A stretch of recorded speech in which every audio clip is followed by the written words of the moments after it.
مصطفیٰ مصطفیٰ مصطفیٰ مصطفیٰ مصطفیٰ مصطفیٰ مصطفیٰ مصطفیٰ بسم اللہ الرحمن الرحیم۔ اللہ کے نام سے شروع جو نہایت مہربان رحم والا۔ نحمده ونصلي ونسلم على رسوله الكريم اما بعد فاعوذ بالله من الشيطان الرجيم بسم الله الرحمن الرحيم ان الله وملائكته يصلون على النبي يا ايها الذين امنوا صلوا عليه وسلموا تسليما اللهم صل على سيدنا ومولانا محمد معدن الجود والكرم وآلہ وبارک وسلم۔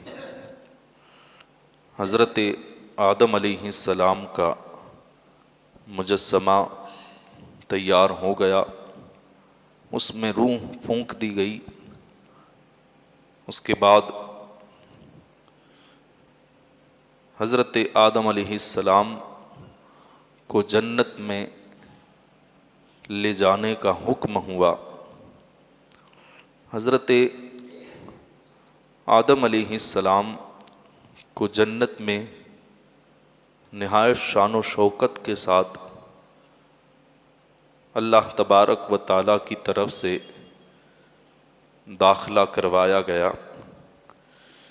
پہلے حضرت آدم علیہ السلام کو جنتی 70,000، اردو میں جسے 70,000 جنتی حلے لباس پہنائے گئے، اور وہ لباس ایسے تھے کہ نہایت ہی خوبصورت، اور فرشتوں کے ہاتھوں جن کے اندر نقش و نگار کیا گیا تھا، اور اس کی جنتی سوئی سے جس کو سیا گیا تھا، نہایت ہی خوبصورت لباس حضرت آدم علیہ السلام کو زیبتاً کروائے گئے، اور پھر حضرت آدم علیہ السلام کو تاج پہنایا گیا۔ یہ بھی بڑا حسین و جمیل تاج تھا، ہیرے جواہرات سے مرقع، سرخ یاقوت اور موتیوں سے سجا ہوا یہ تاج تھا۔ آپ کے تاج پر اور آپ کے جنتی لباس پر خاص تحریر لکھی ہوئی تھی۔ وہ تحریر کیا تھی؟ نہایت خوبصورت خوش خطی کے ساتھ آپ کے تاج پر اور آپ کے لباس پر لکھا ہوا تھا، لا الہ الا اللہ محمد الرسول اللہ۔ یہ کلمہ پاک لکھا ہوا تھا۔ آپ کو تخت پر بیٹھایا گیا۔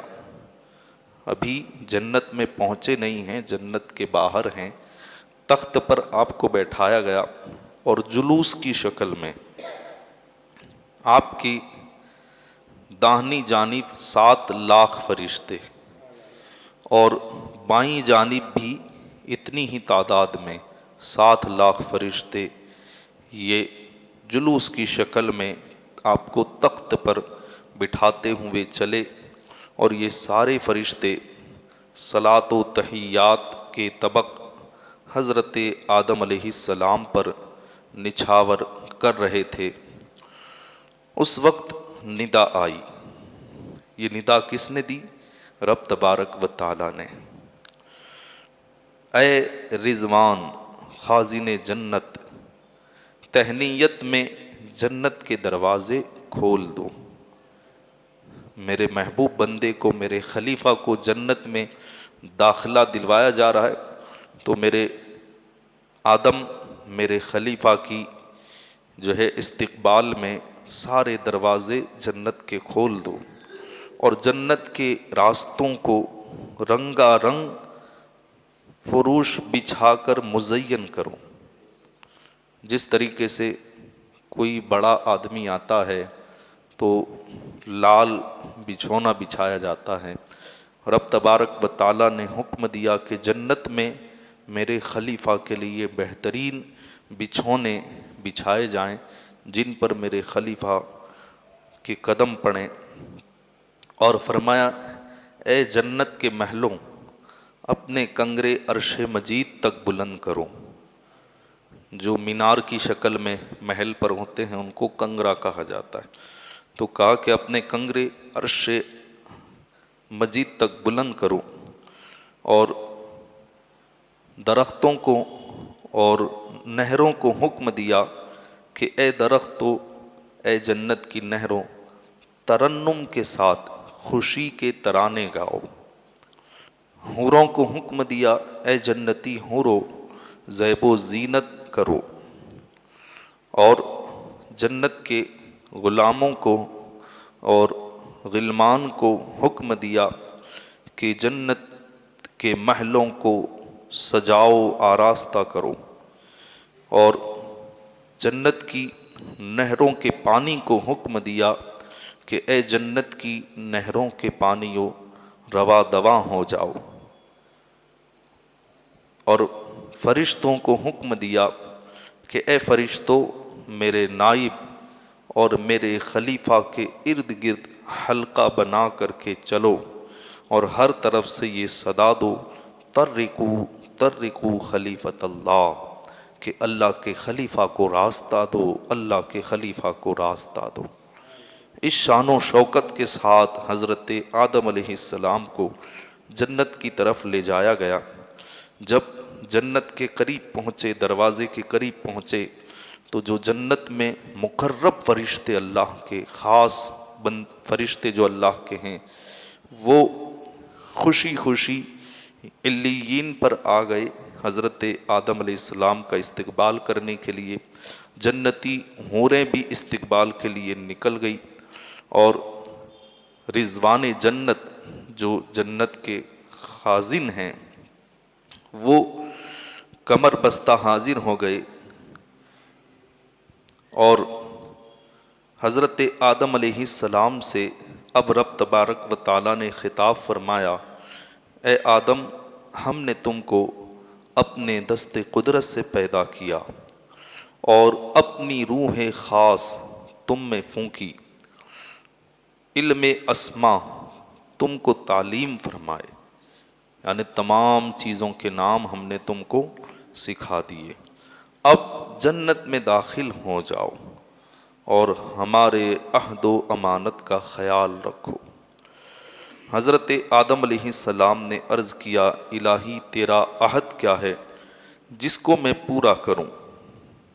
کیونکہ اللہ تبارک و تعالیٰ نے جو فرمایا کہ جنت میں داخل ہو جاؤ اور میرے عہد اور میری امانت کا خیال رکھو، تو کہا کہ تیرا عہد کیا ہے؟ تو فرمایا کہ میرا عہد یہ ہے کہ اس درخت سے کچھ نہ کھانا، لا تقربا ہذہ الشجرہ، جو اللہ نے فرمایا تھا کہ درخت سے کچھ نہ کھانا، اور اپنے دشمن کے کہنے میں کبھی مت آنا۔ اب یہ دشمن کون تھا اس کی تفصیل انشاءاللہ میں آگے درسوں میں انشاءاللہ بیان کروں گا۔ حضرت آدم علیہ السلام نے عہد کیا کہ اللہ میں اس درخت سے کبھی ہرگز نہیں کھاؤں گا اور اپنے دشمن کے کہنے میں کبھی نہیں آؤں گا، یہ عہد کیا، وعدہ کیا، اور فرشتوں کو اس پر گواہ بنایا گیا۔ جب حضرت آدم علیہ السلام جنت میں تشریف لائے تو جنت کے فرشتے، جنت کی حوریں حضرت آدم علیہ السلام کی خدمت میں حاضر ہوتے اور ان کے چہرے پر نظر ڈالتے، تو ان کی نظر جو ہے وہ چہرے حضرت آدم علیہ السلام پر رک جاتی، اور ٹک ٹکی باندھ کر کے حضرت آدم علیہ السلام کو وہ دیکھا کرتے۔ وجہ کیا تھی کہ حضرت آدم علیہ السلام کی پیشانی میں جو نور مصطفیٰ تھا وہ انہیں نظر آتا، تو اس کی وجہ سے وہ حضرت آدم علیہ السلام کا دیدار کیا کرتے تھے کہ اس بہانے انہیں رسول اللہ صلی اللہ تعالیٰ علیہ وسلم کے نور کا دیدار ہو جاتا۔ تفسیر بحر العلوم نصفی میں ہے کہ حضرت آدم علیہ السلام کی تخلیق کے بعد نور محمدی جو ان میں امانت کے طور پر رکھا گیا، حضرت آدم علیہ السلام جب بھی آسمانوں پر تشریف لے جاتے اور فرشتوں سے ملاقات فرماتے تو تمام فرشتے آپ کے ارد گرد عزت و احترام کے ساتھ چلتے۔ ایک مرتبہ حضرت آدم علیہ السلام نے اس استقبال کے سلسلے میں اللہ کی بارگاہ میں سوال کیا کہ فرشتے جب بھی میرے قریب آتے ہیں تو وہ میرا استقبال کرتے ہیں، میرا بڑا ادب و احترام کرتے ہیں اور درود اور تحیت کے نذرانے پیش کرتے ہیں، تو آخر وجہ کیا ہے؟ رب تبارک و تعالیٰ کی طرف سے خطاب ہوا کہ اے آدم، یہ استقبال اور یہ احترام اس نور مبارک کے لیے ہے جو تمہارے اندر ودیت کر کے رکھا گیا ہے۔ یہ فرشتے اس نور مصطفیٰ صلی اللہ تعالیٰ علیہ وسلم کا استقبال کرتے ہیں، اس نور کی تعظیم کرتے ہیں، اسی نور پر درود و سلام کے نذرانے پیش کرتے ہیں۔ حضرت آدم علیہ السلام نے عرض کیا، الہی کیا ہی اچھا ہوتا کہ اس نور مبارک کو میرے جسم کے اندر کسی ایسے عضو میں منتقل کیا جاتا کہ میں خود بھی اس کا دیدار کر سکتا۔ تو پھر رب تبارک و تعالیٰ نے ہمارے آقا صلی اللہ تعالیٰ علیہ وسلم کا نور مبارک آپ کے انگوٹھے میں ظاہر فرمایا، انگوٹھے کے اندر رکھا۔ حضرت آدم علیہ السلام نے جب اپنے انگوٹھے کے اندر نور مصطفیٰ صلی اللہ تعالیٰ علیہ وسلم کی زیارت فرمائی، حضور کا نور انگوٹھوں میں ظاہر ہوا، تو اس نور مصطفیٰ سے فرط محبت میں اور حضور صلی اللہ تعالیٰ علیہ وسلم کے نور مصطفیٰ سے اظہار عقیدت اور اظہار محبت میں انہوں نے چوم لیا اور پھر آنکھوں سے لگا لیا۔ تو یہ تفسیر بحر العلوم نصفی کے اندر یہ روایت منقول ہے کہ حضرت آدم علیہ السلام نے اس کو چوما، اور پھر یہ اب تک حضرت آدم علیہ السلام کی اولاد میں یہ طریقہ ہے کہ جب بھی حضور صلی اللہ تعالیٰ علیہ وسلم کا نام نامی محمد صلی اللہ تعالیٰ علیہ وسلم سنتے ہیں تو اپنے انگوٹھوں کو چومتے ہیں اور آنکھوں سے لگاتے ہیں کہ یہ ہمارے دادا حضرت آدم علیہ السلام کی سنت ہے۔ کچھ لوگ اس پر اعتراض کرتے ہیں کہ حضرت آدم علیہ السلام کو نور نظر آیا تھا، اس لیے انہوں نے چوما تھا، آنکھوں سے لگایا تھا، تمہیں وہ نور نظر آتا ہے؟ تو ہم کہتے ہیں کہ حضرت آدم علیہ السلام کو نظر آیا اور انہوں نے چوما، نظر انہیں آیا تھا اور انہوں نے چوما تھا، لیکن ایک نبی نے جب یہ عمل کیا تو اب بعد والوں کے لیے یہ عمل ان کی سنت ہو گئی۔ اب ہمیں نظر آئے کہ نہ آئے، ہماری اتنی حیثیت نہیں اور ہماری آنکھوں میں وہ طاقت نہیں، لیکن ایک نبی کا یہ عمل ہے تو پھر اس عمل کو ہم کریں گے کہ ان کی سنت ہے۔ مثال کے طور پر حضرت ابراہیم علیہ السلام کو شیطان نظر آیا تھا اور آپ نے اس کو کنکری ماری تھی 3 جگہوں پر۔ آج بھی حاجی حضرات جب جاتے ہیں حجاج کرام تو ان 3 جمروں پر کنکر مارتے ہیں۔ حضرت ابراہیم علیہ السلام کو تو شیطان نظر آیا تھا، اس لیے وہ کنکریاں ماری تھیں انہوں نے۔ حجاج کرام کو شیطان نظر آتا ہے؟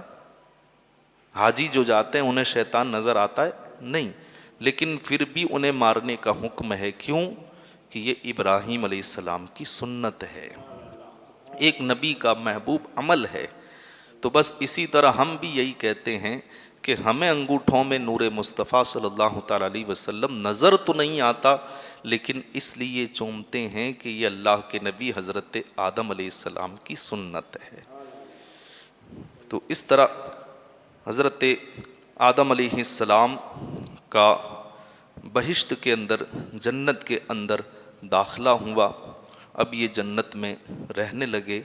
جنت میں کس طریقے سے ان کے لیے انتظامات تھے، اور پھر کس طرح حضرت حوا رضی اللہ تعالی عنہا کی پیدائش ہوئی، انشاءاللہ آگے کے درسوں میں بیان کیا جائے گا۔ اللہ تبارک و تعالی ہم سب کو نور مصطفیٰ کا صدقہ عطا فرمائے۔ السلام علیکم ورحمۃ اللہ